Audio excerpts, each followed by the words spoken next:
Welcome into Texans Today. We have some breaking news for your Houston Texans. I already put out a video this morning going over, some offensive, defensive line targets for the Texans in free agency, but Nick Caserio continues to make some moves. We'll break down everything you need to know around the Houston Texans, their salary cap space, and what is going on in Houston, and why this could just be the tip of the iceberg for what Nick Caserio, DeMeco Ryans have planned for this offseason. Before we get going, drop it in the comments. What's your theory? Tinfoil hat, maybe you're a conspiracy theorist.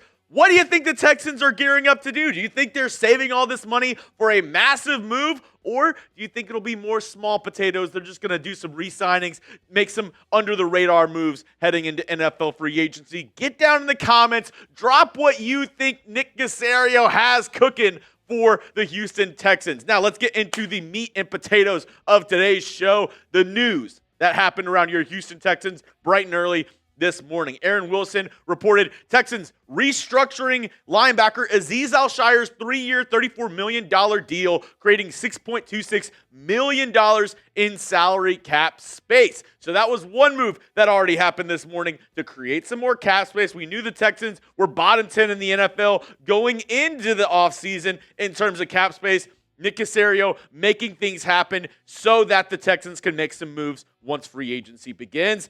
They also went ahead and made this move. Not a real surprise to a lot of people, especially if you watch this channel, if you follow the Houston Texans whatsoever. I think we all knew the writing was on the wall for Shaq Mason. They made it official today, letting him know they are going to cut him. It hasn't been reported yet. I believe it's going to be a post-June 1st cut where you can save $9.4 million, and then you'll be able to spread out the dead cap between 2025 and 2026. So we see that move being made, and then it was reported right after by my man Aaron Wilson. Shout out to you, man. Always keeping us up to date around our Houston Texans. He said the Texans, they plan to bolster the guard position through free agency and the draft. That is a big, big and right there, because that tells me this. They're not only going to do it in free agency, also in the draft. They're going to double dip at the guard spot this offseason. So it's very important for you to pay attention, not only to the draft, but in free agency of what moves the Texans are making, because this makes me feel like they're going to have multiple moves along the offensive line to help bolster that unit in front of C.J. Stroud.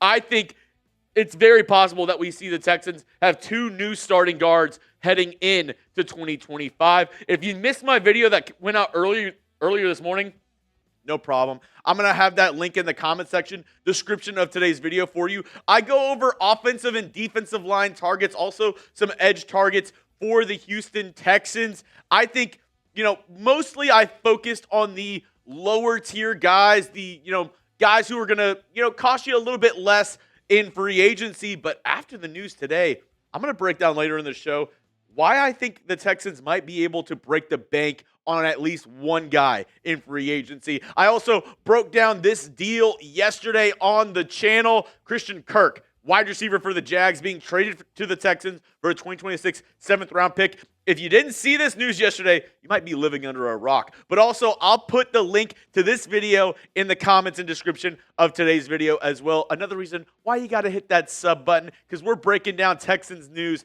every single day, 365 days a year, 7 days a week here on Texans Today. Now, there's more moves to be made for Nick Caserio, and I expect at least 2 or 3 of these moves to happen. Probably more like 2. I think there's going to be either a restructure or an extension for Danielle Hunter. I would prefer an extension. I feel like that just makes more sense. He played his ass off this past season for the Texans. Why not try to keep Hunter in Houston for at least a couple more seasons? Also, extending Jeremy Tunsil or restructuring his contract. I know he just got an extension, I believe a year or 2 ago, but I mean, he's early 30s. He's still one of the best left tackles, regardless of all the penalty problems he had last year. I still think there's room to restructure or extend Jeremy Tunsil as well. Maybe another year, maybe some sort of cap gymnastics that they're able to do in the front office. Also, possible restructure for Joe Mixon, kind of like we saw for Azeez Al-Shaair today, where you push that money back, you add void years on the back end of his deal so you can kind of spread out the cap space and add more money to spend this year in free agency. Another post-June 1st cut. I said the two post-June 1st cuts would be Shaq Mason and Danico Autry if they did it. Now, people have reported that the Texans do want to keep Autry. I know John Alexander of the Houston Chronicle said he doesn't think a cut of Danico Autry is likely. If the Texans are serious about making some splash moves this offseason, an easy way to make some money to create some more cap space would be to designate Danico Autry as your other post-June 1st cut candidate. Every team has two. I believe, even though it hasn't been reported at the time that we're filming this, they're going to make Shaq Mason a post-June 1st cut. I could see them doing the same thing with Danico Autry. And one can only dream, right? Trading Dalton Schultz. This isn't me saying I think Schultz is a bad player. This is just me saying with the $14 million that he's going to make against the cap this year, I think the Texans could use that money smarter in different ways, let's say. I don't know if a team wants to trade for Dalton Schultz, but that's another way that you can save some money easily this offseason. Now, coming up, massive moves the Texans could make because they are getting a little bit more cash flow in free agency this offseason. I'll break down what those big moves might be in just a moment. But I couldn't do today's show if it wasn't for our amazing sponsors. And today's sponsor, Factor, has you covered if you have a busy lifestyle like me, especially during free agency. It's go, go, go. I don't have time to prep meals. I don't have time to wash dishes, and Factor takes care of all of that for me easily. Go get started today with our friends over at Factor. Ready to optimize your nutrition this year?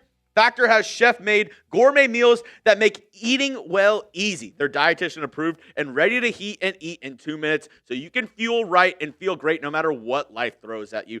Factor arrives fresh and fully prepared, perfect for any active, busy lifestyle like myself, with 40 options across 8 dietary preferences on the menu each week. It's easy to pick meals tailored to your goals. Choose from preferences like Calorie Smart, Protein Plus, or Keto. Factor can help you feel your best all day long with wholesome smoothies, breakfast, grab-and-go snacks, and more add-ons. It's not just lunch and dinner. You can have everything in between as well with our friends at Factor. Reach your goals this year with ingredients you can trust and convenience that just can't be beat. Eat smart with Factor. Get started at factormeals.com/factorpodcast and use code factorpodcast to get 50% off your first box plus free shipping. That's code factorpodcast at factormeals.com/factorpodcast to get 50% off plus free shipping on your first box. Thank you to Factor for sponsoring today's show.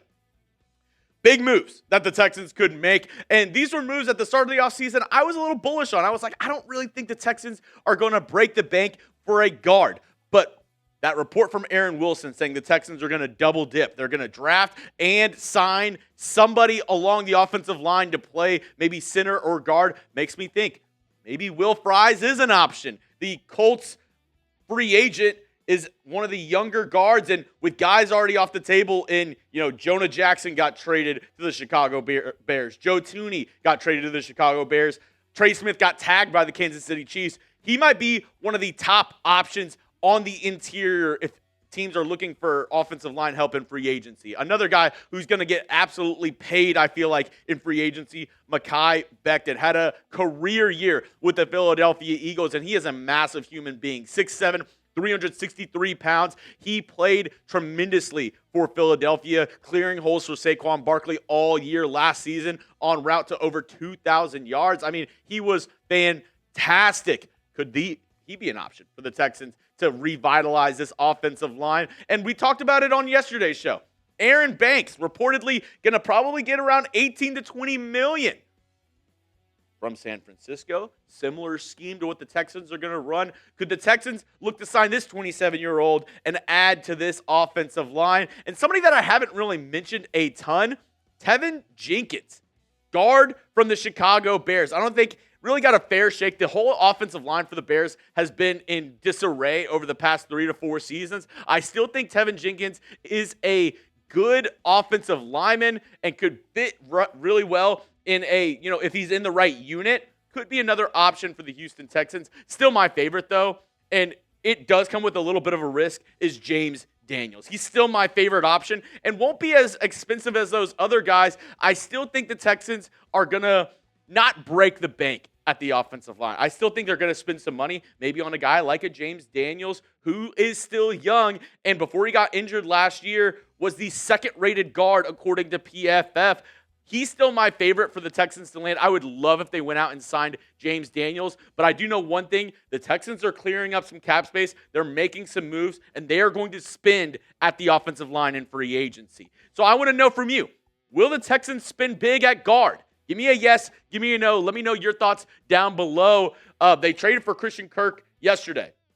They're going to be taking on his contract, which pays them roughly over $15 million in this year, the last year of his deal. I could see an extension being made for him, but that's a lot of money for a wide receiver. Will they spend that sort of money on a guard in free agency? Now, the other part of the report from Aaron Wilson was that the Texans are also going to draft a guard or offensive lineman in this year's draft. And these are the realistic round one offensive line targets I could see the Texans going after. I think Mimbu is out of the he's out of the running for the Texans. I think he's a top 10, top 12 pick in this year's draft. Same can be said about Will Campbell. I think he's going to go early on in the draft at least.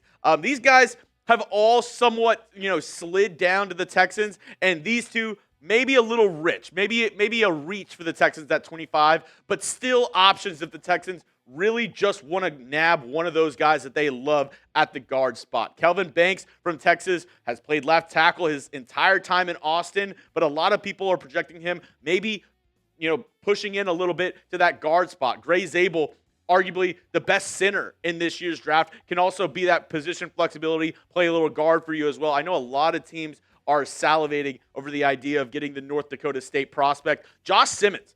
A lot of people around the draft community believe if he was healthy, he would be the number one offensive tackle in this year's draft class. And I know what you're saying, Jeremy, we're talking about guards. Why are you talking about Josh Simmons as a tackle? Well, if he's the best offensive line prospect on the board, if he's there at 25 and the Texans absolutely love him, you take him and you figure it out. You even move him into guard, you move Blake Fisher into guard, you make things happen if Josh Simmons is on the board and you absolutely think he is the best offensive lineman in this year's draft. And like I said, these last two guys, Tate Ratledge, Tyler Booker, both those guys, I think amongst, people who follow the NFL draft prospects don't believe that they're both round one talent. Round one guys don't have round one grades on them.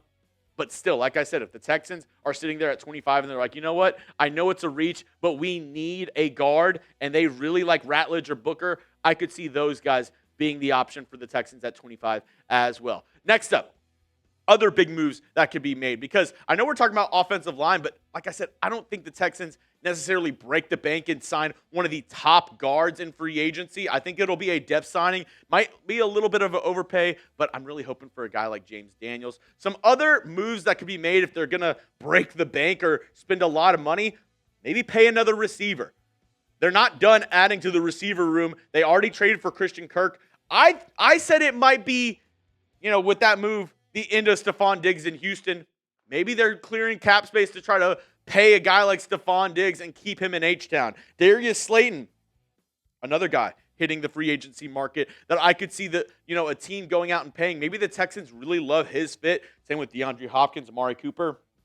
I don't think the Texans spin big on another receiver in free agency, but never say never, because Nick is cooking in the Texans front office, and he's trying to make things happen. Maybe they bolster the defense. Maybe they sign a big defensive name in free agency. And here are just some of the names that, around the rumor mill that have been floated towards me as possible options for the Houston Texans. Jonathan Allen, he just got released by the Washington Commanders, but there are rumors that it could be the same situation as a Christian Kirk, where it's not official until the new league year starts that the Commanders are going to release Jonathan Allen. The Texans could do the same exact thing that they just did with Christian Kirk, trade like a 2026 sixth-round pick, trade a late-round pick for Jonathan Allen and get that contract. Milton Williams might be one of the top defensive tackles left in free agency. They're really trying to, copy the Eagles' blueprint of having an insane defensive line that can just pressure the quarterback every single down.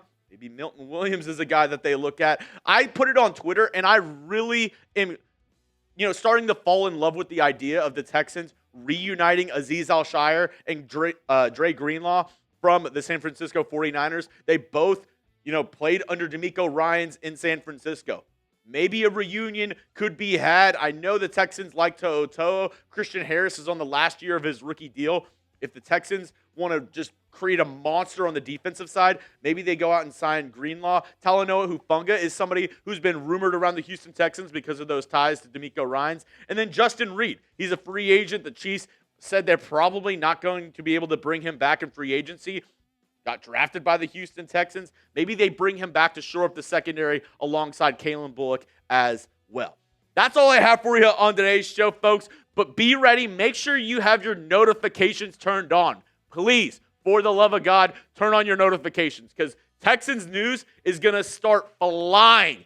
I'm telling you, flying in the next week. Once free agency starts, once all the craziness begins, you're going to wish that you had your notifications turned on and you were subscribed because you don't want to be the guy at the water cooler who has no idea what anybody's talking about when they're talking about the massive moves that the Texans made and how Jeremy Chuggs broke it down on Texans Today. I'm telling you, you'll be embarrassed. You'll look like an idiot if you don't have your notifications turned on. Also, hit me up on Twitter at Jeremy Chuggs if you want any of the latest around your Houston Texans. All this week, make sure you have your subs turned on. Make sure you're following me on Twitter to keep up with the latest Texans news and rumors.